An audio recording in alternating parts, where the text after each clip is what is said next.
본문의 말씀으로 포도주가 떨어진 혼인 예식, 이런 제목으로 함께 말씀을 나누기를 원합니다. 오늘 우리는 예수님께서 행하신 첫 번째 표적을 대합니다. 가나 혼인 잔치에서 물을 포도주로 바꾼 사건입니다. 우리는 이 사건을 너무나 잘 알죠. 우리에게는 아주 익숙한 그런 사건입니다. 근데 본문을 제대로 이해하는 것이 생각보다 좀 어렵습니다. 우선 이 사건 자체가 우리를 상당히 좀 당황스럽게 만듭니다. 예수님께서 이적을 행하시는데, 자, 물을 무엇으로 만들죠? 포도주로 만드십니다. 예수님께서 술을 만드십니다. 하필이면 첫 번째 이적이 술을 만드는 것이냐, 이렇게 생각할 수 있죠. 예수님께서 오병이어의 놀라운 이적을 가장 먼저 행하셨어도 좋을 것 같고, 죽은 자를 살린 사건을 가장 먼저 기록해도 좋을 것 같은데, 왜 하필이면 술을 만든 사건을 맨 앞에 기록을 했을까? 뭔가 좀 불편함이 있습니다. 우리가 지니는 이런 불편함은 사실 한국 교회에만 있는 겁니다. 한국 교회는 술과 담배를 금지하죠. 술, 담배를 하지 않는 것을 신앙의 기준으로 삼고 있습니다. 때문에 술, 담배를 하면 죄다라고 가르치기도 하고, 제가 어렸을 때는 술, 담배를 하면 천국에 갈 수 없다, 이렇게 가르치기까지 했습니다. 한국 기독교가 처음부터 술, 담배를 금한 건 아닙니다. 한국에 온 선교사들이 좀 보수적인 신앙을 가지고 있고, 경건한 이제 청교도 신앙을 가지고 있긴 하지만, 이들이 처음부터 어떤 술과 담배를 금한 것은 아니었습니다. 양국주라는 분이 기록한 예수 조선의 심장이 되다라는 책이 있습니다. 이 책을 보게 되면 한국 기독교 초기 모습들을 우리가 좀 살펴볼 수 있습니다. 그림을 좀 띄워주시죠. 저렇게 생긴 이제 책인데, 이 책을 보게 되면 이제 초창기 한국 기독교가 지니고 있는 여러 가지 모습들을 잘 보여줍니다. 그 중에 하나가 이제 성탄절이 되면 술을 빚어서 교인들과 함께 나누어 마셨다, 이런 기록도 있고요. 예배당에 들어올 때 신발장 옆에 담뱃대를 가지런히 정렬해 둡니다. 그리고 예배를 마친 다음에 함께 모여서 같이 담배를 피웠다, 이런 기록도 있습니다. 오늘날 생각하면 쉽게 상상할 수 없는 그런 모습들이 우리 초기 기독교 가운데는 있었습니다. 이 초기 선교사들에게 술과 담배는 어떤 신앙에 있어서 그렇게 중요한 요소는 아니었습니다. 그런데 한국 사람들에게 이 술, 담배가 도움이 되지 않는다라는 것을 깨닫는 데는 그렇게 오래 걸리지 않았습니다. 한국 사람들은 술을 너무나 좋아합니다. 아주 많이 좋아하죠. 그래서 문제는 술만 먹으면 사람이 변합니다. 술을 먹지 않으면 참 온순하고 참 좋은 사람들인데, 이 술만 먹으면 이상하게 변합니다. 이런 표현을 써서 좀 죄송한데, 술만 먹으면 개가 됩니다. 어느 순간 사람이 술을 마시는 것이 아니라 술이 사람을 마시기 시작을 하죠. 술을 짊어지고는 못 가는데 마시고는 갑니다. 그 정도로 술을 좋아합니다. 술을 먹는 것은 죄가 아닌데 술만 먹으면 죄를 짓는 겁니다. 그래서 술을 금지시켰습니다. 그리고 어느 순간부터 한국 교회는 술 먹던 사람이 술을 먹지 않게 되고, 담배 피던 사람이 담배를 피지 않게 되면 그것을 회심의 증거로 받아들이기 시작을 했습니다. 이것이 오늘날 기독교 전통 가운데 그대로 남아 있습니다. 그리고 사회적으로도 사람들이 이야기할 때 예수 믿는 사람은 술 안 먹고 담배 안 핀다더라, 이렇게 인식하게 되었습니다. 저는 이런 저희 기독교 전통이 참 괜찮은 것이다 생각을 합니다. 자, 이처럼 우리가 지니고 있는 기독교 전통에는 이 술이 좀 부정적입니다. 근데 성경을 보면 물론 술 취하지 말라 이런 말씀이 있긴 하지만, 상당히 많은 부분들에서 술로 말미암아 주어지는 즐거움을 이야기를 합니다. 대표적으로 시편 104편을 보면 시인이 이렇게 고백합니다. 사람의 마음을 기쁘게 하는 포도주가 사람의 마음을 기쁘게 한다. 때문에 이스라엘 사람들은 혼인잔치에 이 포도주를 마시고 즐거워합니다. 우리 교회는 이제 저쪽에 전라도 지역에 성도분들이 참 많은데, 자, 전라도에서는 잔치를 할 때 이것이 없으면 잔치가 아니죠. 뭐죠? 홍어 없으면 잔치가 아닙니다. 이스라엘 사람들은요, 포도주가 없으면 잔치가 아닙니다. 잔치에는 꼭 포도주가 있어야 합니다. 때문에 잔치를 베푸는 주인은 넉넉하게 포도주를 준비합니다. 그런데 갈릴리 가나에서 주어진 이 혼례 잔치에, 이 혼인 잔치에 포도주가 떨어져 버렸습니다. 손님이 많이 온 것인지 아니면 많이 마신 것인지 이유는 알 수 없습니다. 포도주가 떨어져 버렸습니다. 이건 잔치를 베푼 사람의 기본 예의가 아닙니다. 자, 포도주가 떨어진 혼인잔치, 기쁨이 사라진 혼인잔치. 자, 이것이 오늘 본문에 주어진 문제입니다. 즐거워해야 될, 기뻐해야 될 혼인잔치에 기쁨이 사라졌습니다. 자, 누가 이 문제를 해결을 하죠? 예수님께서 이 문제를 해결하십니다. 잔치의 기쁨을 다시 회복시키십니다. 자, 우리가 오늘 본문을 다하면서 한 가지 주목해야 될 단어가 하나 있습니다. 그것은 이 표적이라고 하는 단어입니다. 자, 요한복음을 기록한 요한은 예수님께서 행하신 이적이나 기적을 이적이다 혹은 기적이다 이렇게 기록하지 않고요, 표적이다 이렇게 기록을 합니다. 예, 표적, 영어로 사인입니다. 어떤 것을 이제 알려주는 표시가 사인이죠. 요한은 요한복음에서 7가지 사건을 뽑아서 예수님의 표적으로 제시를 합니다. 이것을 통해서 사람들에게 알려주기를 원하는 겁니다. 자, 무엇 알려주기를 원할까요? 자, 요한복음 20장을 한번 가볼까요? 요한복음 20장.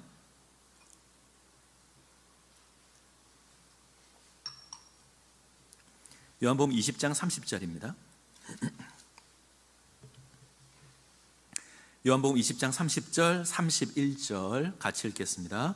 예수께서 제자들 앞에서 이 책에 기록되지 아니한 다른 표적도 많이 행하셨으나 오직 이것을 기록함은 너희로 예수께서 하나님의 아들 그리스도이심을 믿게 하려 함이요 또 너희로 믿고 그 이름을 힘입어 생명을 얻게 하려 함이니라.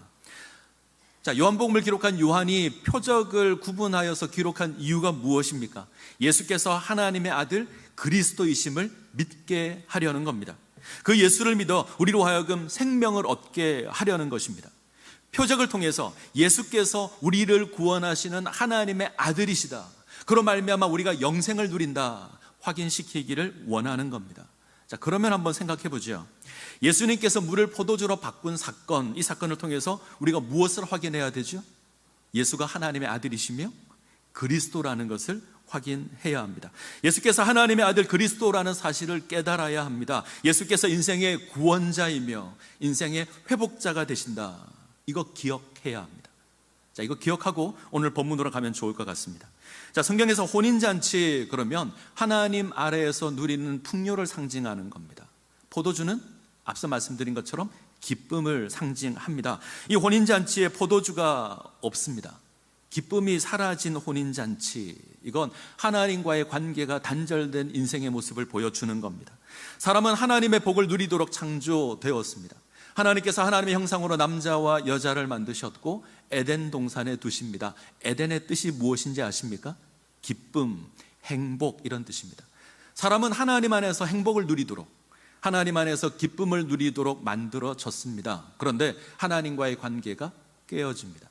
죄로 말미암아 타락하게 됩니다. 이 기쁨을 잃어버린 겁니다. 죄로 말미암아 하나님과의 관계가 단절되었습니다. 하나님을 기억하지 못합니다. 하나님의 행복을, 그 하나님의 기쁨을 누리지 못합니다. 대신에 고통과 슬픔이 가득합니다. 자, 포도주가 떨어진 혼인잔치, 이러한 인생의 모습을 의미하는 겁니다. 자, 기쁨이 사라진 인생, 이 문제는 인간의 힘으로 해결되지 않습니다. 우리에게는 이것을 해결할 만한 능력이 없습니다. 타락한 인간에게는 아무런 능력이 없습니다. 그런데 유대인들은 율법을 지킴으로 이 문제를 해결할 수 있다 생각을 합니다. 자, 가능할까요?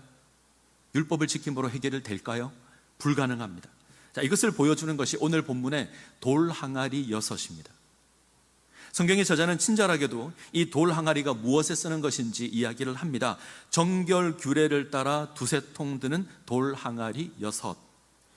유대인들은 하나님 앞에 정결함을 유지하기 위해서, 그들이 가지고 있는 그 정결함을 얻기 위해서 혹은 유지하기 위해서 이들은 정결 규례를 만듭니다. 이것을 이제 정결 규례 이렇게 이야기를 하는데, 외출하고 돌아오면 손과 발을 씻어야 합니다. 음식을 먹기 전에 반드시 손을 씻어야 합니다. 자, 이 돌 항아리는 이것을 위해서 준비되어 있는 물 담는 항아리입니다. 율법을 상징하는 거죠. 유대인들은 율법으로 하나님 앞에 세워질 수 있다, 인생의 문제가 해결될 수 있다 이야기를 합니다. 그런데 율법은 인생의 문제를 해결하는데 아무런 도움을 주지 못합니다. 손과 발에 묻은 더러움은 씻을 수 있어도 죄의 문제를 해결하지 못합니다. 오늘 본문에 주어진 이 포도주가 사라진 혼인잔치의 문제를 이 돌 항아리는 해결하지 못합니다. 포도주가 떨어진 혼인잔치를 회복하는 것은 이 정결 예식을 위한 돌 항아리가 아닙니다. 예수 그리스도께서 문제를 해결하십니다. 예수님께서 인생이 안고 있는 문제의 해답이 되십니다. 그가 우리의 회복자가 되십니다. 우리는 하나님의 아들이신 예수로 말미암아, 하나님의 아들이신 예수 그리스도로 말미암아 하나님의 행복과 하나님의 기쁨을 누리는 존재가 되었습니다. 이 사실을 믿으시기 바랍니다. 자, 본문을 조금 더 들어가 볼까요? 본문에서 우리를 정말 당황스럽게 하는 게 또 있습니다. 예수님과 어머니 마리아 사이의 대화입니다. 제가 학창시절에 국어를 좀 좋아했습니다. 그렇게 안 생겼지만 한때 꿈은 시인이었습니다. 시를 좀 써봤으면 좋겠다, 이런 꿈도 가진 적이 있습니다. 무슨 말인가 하면 소시적 그나마 공부를 좀 한다고 내세웠던 과목이 국어입니다. 그런데 본문의 대화는 아무리 읽어도 이게 잘 이해가 안 됩니다. 혼인잔치에 포도주가 떨어졌습니다. 그러자 예수님의 어머니 마리아가 예수님께 와서 뭐라 그러죠? 포도주가 없습니다 고백을 하죠. 무슨 말이죠? 포도주가 없으니 어떻게 좀 해보라는 거죠. 이때 예수께서 예 어머니 제가 한번 해보겠습니다 그러고 포도주를 만들어 주시면 아무런 문제가 없습니다. 제가 설교 준비를 하는데 별 어려움을 겪지도 않았을 겁니다. 근데 예수님께서 뜻밖의 대답을 하십니다. 여자여, 나와 무슨 상관이 있습니까? 아직 내 때가 이르지 아니하였나이다. 여자여, 나와 무슨 상관이 있습니까? 아직 내 때가 아닙니다. 자, 이 대답은 하겠다는 건가요? 안 하겠다는 건가요?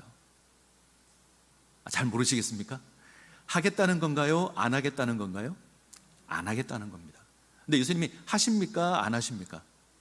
하십니다. 그래서 어렵습니다. 안 하겠다 그랬으면 안 해야 되는데 안 하겠다 그래 놓고 하십니다. 이래서 어렵습니다. 자, 하나씩 보죠. 여자여, 나와 무슨 상관이 있나이까? 우리는 이 말을 이렇게 해석합니다. 잔치에 포도주가 떨어진 것이 나와 무슨 상관이 있습니까? 근데 조금 다르게 해석할 수도 있습니다. 여자여, 당신이 나와 무슨 상관이 있습니까? 이렇게 해석할 수도 있습니다. 저는 이 해석이 더 맞는 해석이라고 생각을 합니다. 여자여, 당신이 나와 무슨 상관이 있습니까? 지금 예수님은 혼인잔치와 자신을 거리두게 하는 게 아닙니다. 자신을 어머니 마리아와 거리두기를 하십니다. 자, 여자여, 이 표현은 무시해서 부르는 표현이 아닙니다. 당시 여성을 존중해서 부르는 표현입니다. 조금 높여 부르는 표현인데 그래도 좀 이상하죠. 존중해서 부른다고 해도 어머니를 여자여 그러지 않죠. 그죠? 그런데 예수님께서 여자여라고 부릅니다. 거리두기 하는 겁니다. 예수님께서 거리두기를 하십니다. 몇 단계 정도 될까요? 제가 보기에는 4단계 정도 됩니다. 엄마 그래도 되고 어머니 그래도 되는데 여자여 아주 멀리 띄워 놓습니다. 여자여, 당신이 나와 무슨 상관이 있습니까? 멀리 거리두기를 하신 이후에 다시 말씀하십니다. 내 때가 아직 이르지 않았습니다. 이때 이야기하는 예수님의 때는 십자가의 때입니다. 예수님께서 고난을 받고 십자가를 지는 때입니다. 요한복음에서는 십자가를 지는 이 사건이 하나님의 영광을 드러내는 사건입니다. 다시 표현하면 아직 하나님의 영광을 드러낼 때가 아닙니다. 자, 쉽게 표현하면 지금 당신이 하는 말은 하나님의 뜻이 아니라는 겁니다. 자, 이들을 정리해 볼까요? 여자여, 나는 당신의 뜻을 행하는 존재가 아닙니다. 나는 하나님의 뜻을 행하는 존재입니다. 이 속에는 이런 의미가 담겨 있습니다. 여자여, 당신이 나와 무슨 상관이 있습니까? 나는 당신의 뜻을 행하는 존재가 아닙니다. 나는 하나님의 뜻을 행하는 존재입니다. 자, 이렇게 읽는 것이 좋을 것 같습니다. 나는 당신의 요청으로 문제를 해결하지 않겠다라는 겁니다. 마리아의 요청과 거리를 두십니다. 자, 그런데 물을 포도주로 바꾸시죠. 자, 그러면 묻죠. 물을 포도주로 바꾼 것은 누구의 뜻입니까? 마리아의 뜻입니까? 마리아가 틀렸지만 그가 기도하니 예수님께서 응답하신 것일까요? 아닙니다. 하나님의 뜻으로 물을 포도주로 바꾸십니다. 지금 예수님은 어머니 마리아의 뜻을 따라 포도주를 만드는 게 아닙니다. 하나님의 뜻을 위해서, 하나님의 영광이 드러내기 위해서 이 일을 하고 있습니다. 그래서 붙은 단어가 표적입니다. 마리아가 이것을 깨닫게 된 것 같습니다. 그래서 이릅니다. 무슨 말씀을 하시든지 그대로 하라. 이것은 예수님의 말씀의 의미를 깨닫고 하는 그런 믿음의 고백입니다. 자, 정리해보죠. 지금 예수께서는 물을 포도주로 바꾼 것은 마리아의 요청에 응답하는 것이 아닙니다. 마리아의 뜻이 아니라 하나님의 뜻으로 물을 포도주로 바꾸십니다. 가끔 마리아가 기도해서 예수님께서 표적을 행하셨다 이렇게 이야기하는 분들이 계신데 조금 문맥을 잘못 이해하신 겁니다. 더군다나 이 기도가 본문의 중심 내용은 아닙니다. 예수님께서 하나님의 영광을 드러내는 그 표적으로 물을 포도주로 바꾸십니다. 포도주가 사라진 혼인잔치와 같은 인생입니다. 참된 기쁨과 즐거움을 누릴 수 없는 인생입니다. 슬픔과 탄식이 가득한 인생입니다. 예수께서 이 문제를 해결하십니다. 그것으로 하나님의 영광을 드러내십니다. 자, 아직은 그때가 아니죠. 참 포도나무 대신 예수 그리스도의 피가 이 땅에 흘러서 하나님의 영광을 완전히 드러내게 될 그때가 있을 겁니다. 예수님께서 십자가를 지시고 하나님의 영광을 드러낼 때가 있습니다. 지금은 그때가 아닙니다. 아직은 아니죠. 그런데 이 표적을 행하시는 것은 그 영광을 맛보게 하시는 겁니다. 그 영광을 맛보게 하시는 겁니다. 아직 이르지 않았지만 맛보게 하십니다. 지금 예수님은 이 놀라운 은혜를 미리 경험하게 하십니다. 자, 이게 중요합니다. 미리 맛본다. 재밌게 보는 드라마가 혹시 있으십니까? 저는 최근에 이제 끝났는데 슬기로운 의사생활 시즌2 재밌게 봤습니다. 요즘은 사람들이 이 드라마를 좋아하더라고요. 오징어 게임? 혹시 보셨습니까? 1부 때는 몇 분이 끄떡이셨는데 넷플릭스라고 하는 그것을 통해서 볼 수 있는 방송이어서 우리가 쉽게 대할 수 없는데 저도 아직 못 봤습니다. 근데 이 드라마를 보통 우리가 드라마를 보게 되면 이게 꼭 결정적일 때 끝이 나죠. 그래서 그 다음 내용을 더욱더 궁금하게 만듭니다. 그리고 드라마 마지막에 살짝 맛을 보여줍니다. 예고편 같은 겁니다. 다음 시간에 이런 내용이 진행된다, 살짝 맛을 보여주는 거죠. 때문에 예고편을 보면 본편이 너무나 보고 싶습니다. 맛을 보여준다, 뭐 이런 겁니다. 그런데 이 드라마 예고편은 맛을 보여준다기보다는 좀 궁금하게 만들죠. 어떻게 진행될까 더 궁금하게 만듭니다. 그런데 지금 예수님께서 보여주시는 이 표적은 하나님의 그 영광을 실제로 맛보게 하는 겁니다. 진짜를 맛보는 겁니다. 실제 그 나라를 경험하게 하는 겁니다. 그것을 경험하게 되면 더 그 나라를 사모하게 되는 겁니다. 20세기 최고의 선교 신학자로 불리는 사람이 이제 레슬리 뉴비긴이라는 사람입니다. 자, 얼굴 한번 보여주시죠. 자, 이 사람은 인도 선교사로 활동을 했고요. 그리고 선교사를 이제 사역을 마친 이후에 급변하는 다원주의 사회에서 어떻게 복음을 전해야 하는가 고민했던 신학자입니다. 이 뉴비긴은 그리스도인을 이렇게 정의합니다. 훗날 완성될 하나님 나라의 영광을 맛본 자다. 훗날 완성될 하나님 나라의 영광을 맛본 자다. 하나님 나라의 영광을 맛보아 아는 자다. 아직 하나님 나라의 그 영광의 나라가 완성된 것은 아닙니다. 우리는 그 나라를 기다리고 있습니다. 소망하고 있습니다. 다시 예수 그리스도께서 이 땅 가운데 오셔서 이루실 그 영광의 나라를 우리는 소망하고 있습니다. 그런데 우리는 그 나라를 이미 맛본 자들입니다. 성령으로 말미암아 우리는 하나님의 영광을 맛보았습니다. 보혜사 성령으로 말미암아 그 나라를 깨닫게 되었고 알게 되었고 경험하게 되었습니다. 그래서 맛보아서 압니다. 훗날 주어질 하나님의 영광을 맛본 자들이 우리들입니다. 그것이 교회입니다. 우리 주님 재림하실 때에 그 영광이 완전히 드러날 겁니다. 그러나 우리는 내주하시는 성령으로 말미암아 그 나라의 영광을 맛본 자들입니다. 하나님 나라의 기쁨과 그 행복을 우리는 압니다. 자, 맛본 것과 맛보지 않은 것은 굉장히 다릅니다. 혹시 고래고기 드셔보셨나요? 저도 못 먹어봤습니다. 너무나 궁금한데 어떤 맛인지 정말 궁금한데 이거 맛을 봐야 알 겁니다. 우리는 하나님 나라를 맛본 자입니다. 그래서 그 나라를 압니다. 그 나라를 알기에 하나님 나라의 삶을 살아갑니다. 자, 기억하십시오. 우리는 그 나라를 맛보아서 아는 자입니다. 자, 오늘 구절을 볼까요? 요한복음 2장 9절. 연회장은 물로 된 포도주를 맛보고도 어디서 났는지 알지 못하되 물도 온 하인들은 알더라. 자, 잘 보십시오. 예수님의 표적에 대한 두 가지 반응이 나옵니다. 하나는 연회장입니다. 연회를 주관하는 사람이죠. 그런데 이 연회장이 포도주를 맛을 보지만 알지 못합니다. 굉장히 무서운 겁니다. 맛을 보았는데 모릅니다. 최고의 포도주를 맛보았는데 이 포도주가 무엇을 의미하는지 모릅니다. 이 땅에 예수 그리스도께서 오셨는데 그것이 무엇을 의미하는지 모릅니다. 예수 그리스도의 십자가의 그 놀라운 은혜가 무엇을 의미하는지 알지 못합니다. 근데 아는 자가 있죠. 하인들은 압니다. 하나님의 놀라운 역사를 알고 그 영광을 압니다. 그리고 주어지는 것이 믿음입니다. 자, 제자들이 대표적인데, 자, 11절. 예수께서 이 표적을 갈릴리 가나에서 행하여 그의 영광을 나타내심에 제자들이 그를 믿으니라. 자, 제자들이 예수님을 믿었다. 예수님께서 영광을 드러내시고 제자들이 그것을 맛보고 예수를 믿고 있습니다. 예수님께서 하나님 나라의 영광을 드러내심에 제자들이 그것을 맛보고 그 은혜를 누리고 있습니다. 자, 아직 하나님 나라가 완성되지 않았습니다. 이미 이 땅에 왔고 성취되었지만 아직 완성되지는 않았습니다. 그러나 우리는 그 나라의 영광을 맛보았습니다. 십자가의 영광을 우리는 압니다. 십자가에 흘리신 참 포도나무이신 예수 그리스도의 보혈을 맛본 자가 우리들입니다. 우리는 그것을 누리는 자입니다.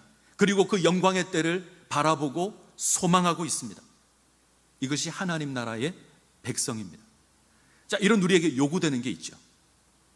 우리가 맛본 것을 잊으시면 안 됩니다.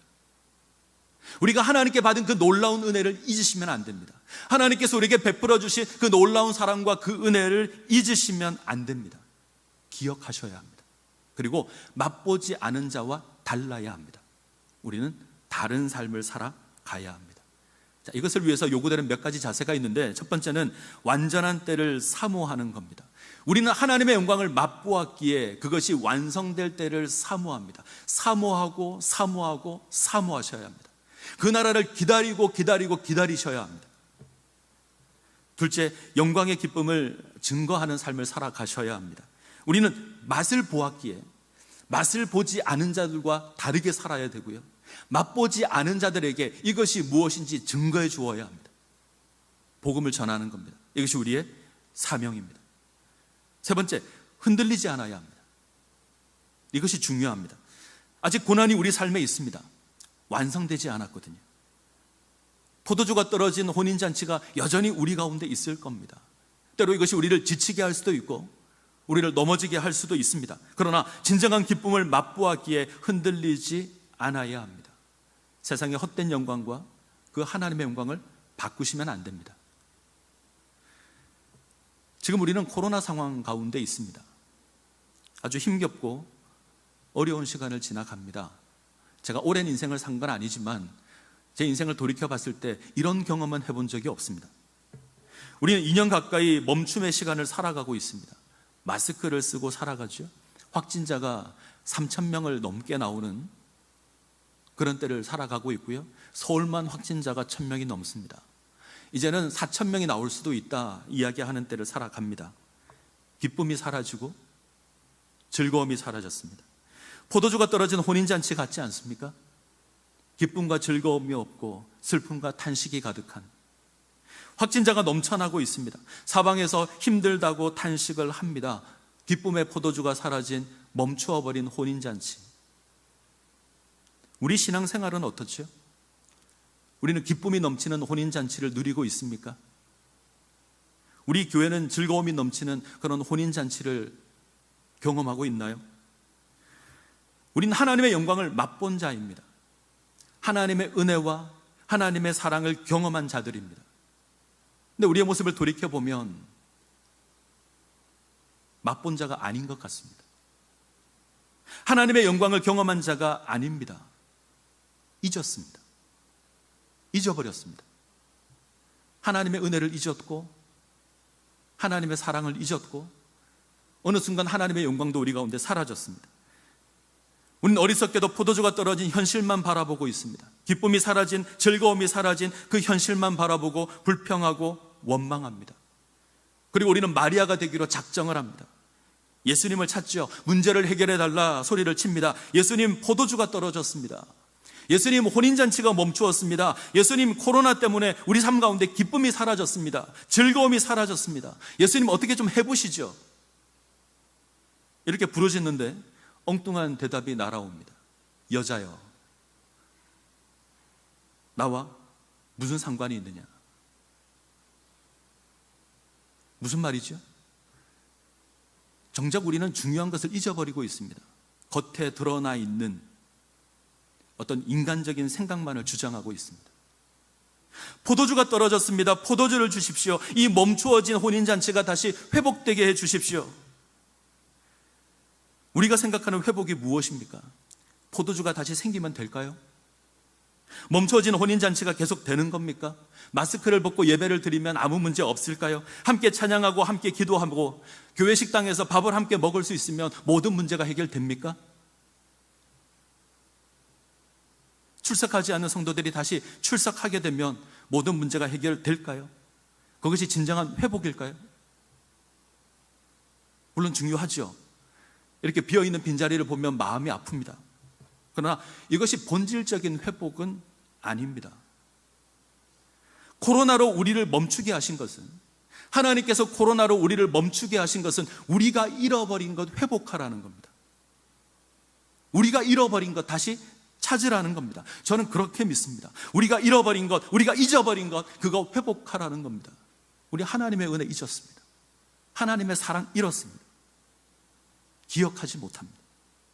예수 그리스도의 십자가의 은혜를 회복하셔야 합니다. 우리가 맛보았던 예수 그리스도의 십자가의 은혜를 다시 회복하셔야 합니다. 그 첫사랑을 다시 기억하셔야 합니다. 하나님의 영광을 다시 회복하셔야 합니다. 이거 회복하지 않으면, 이거 기억하지 않으면 아무 소용없습니다. 전 하루빨리 코로나가 사라지기를 원합니다.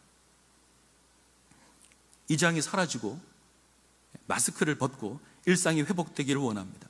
백신이 잘 보급되었으면 좋겠고 좋은 치료제가 개발되어서 우리가 흔히 얘기하는 위드 코로나 상황이 되어서도 마치 감기처럼 우리가 취급할 수 있는 그런 상황이 왔으면 좋겠습니다.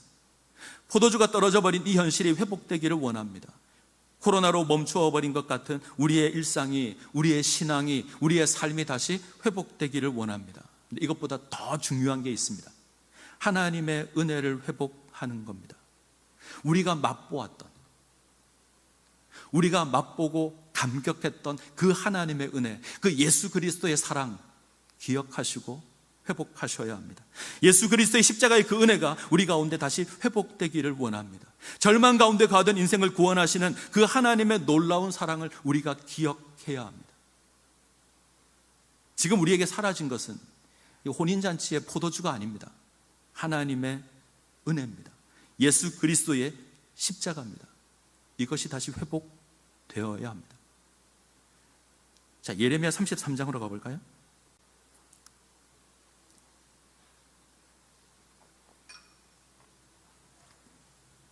구약성경 예레미야 33장 10절 11절입니다. 예레미야 33장 10절 11절.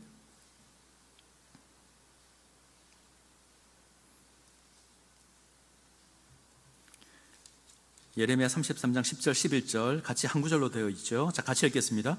여호와께서 이와 같이 말씀하시니라. 너희가 가르쳐 말하기를 황폐하여 사람도 없고 짐승도 없다 하던 여기 곧 황폐하여 사람도 없고 주민도 없고 짐승도 없던 유다 성읍들과 예루살렘 거리에서 즐거워하는 소리, 기뻐하는 소리, 신랑의 소리, 신부의 소리와 및 만군의 여호와께 감사하라. 여호와는 선하시니 그 인자하심이 영원하다 하는 소리와 여호와의 성전에 감사제를 드리는 자들의 소리가 다시 들리리니 이는 내가 이 땅에 포로를 돌려보내어 지난 날처럼 되게 할 것임이라.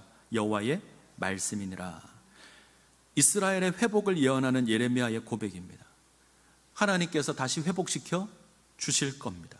모든 것이 황폐하여 모든 것이 사라진 그 예루살렘, 하나님께서 다시 회복시키실 겁니다. 포도주가 떨어진 혼인잔치 다시 회복시켜 주실 겁니다. 즐거워하던 신랑의 소리가 들리게 하실 거고요, 기뻐하는 신부의 소리가 들리게 하실 겁니다. 자, 하나님께서 하실 겁니다.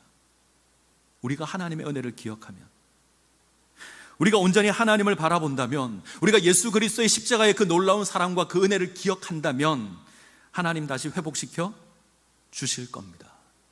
그때 우리는 하나님의 은혜를 기억하며 하나님을 찬양하게 될 겁니다. 다시 회복된 이스라엘이 이런 찬양을 부릅니다. 만군의 여호와께 감사하라. 여호와는 선하시니 그 인자하심이 영원하리로다. 만군의 여호와께 감사하라. 여호와는 선하시니 그 인자하심이 영원하다. 이 찬양의 소리가 우리 가운데 울려 퍼지기를 원합니다. 하나님의 회복을 경험하며 하나님의 선하심, 하나님의 인자하심, 우리가 기쁘게 찬양하기를 원합니다. 그래서 부탁드립니다. 하나님의 은혜를 기억하십시오. 잊으시면 안 됩니다. 예수 그리스도의 십자가의 은혜를 기억하십시오. 결코 잊으시면 안 됩니다. 우리가 그것을 기억하고 하나님 바라본다면 하나님 우리 가운데 얼굴을 비춰주실 것이고 우리를 다시 회복시켜 주실 겁니다. 이 하나님의 놀라운 회복을 경험하는 주의 백성들 되시기를 간절히 소원합니다. 기도하시겠습니다.